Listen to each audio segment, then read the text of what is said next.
ویران راستے پر ایک تھکا ہوا مسافر چل رہا تھا۔ اس کے پاؤں زخمی تھے اور کپڑے دھول سے بھرے ہوئے تھے۔ وہ پیاس سے بے حال ہو گیا لیکن آس پاس پانی کا نام و نشان نہیں تھا۔ اسی دوران ایک نیک دل بزرگ وہاں سے گزرے۔ انہوں نے مسافر کو دیکھا اور فوراً رک گئے۔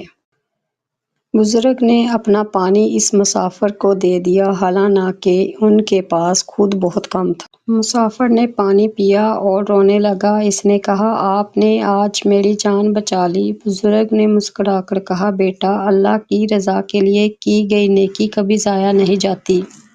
مسافر آگے بڑھ گیا لیکن جاتے ہوئے اس نے دل میں بزرگ کے لیے دعا کی۔ کچھ دنوں بعد بزرگ کے گھر دروازہ کھٹکا۔ وہی مسافر واپس آیا لیکن اس بار وہ ایک مالدار تاجر تھا۔ مسافر نے کہا، آپ کی نیکی نے میری زندگی بدل دی۔ میں آپ کا قرض کبھی نہیں اتار سکتا مگر یہ تھوڑی سی امانت رکھ لیجیے۔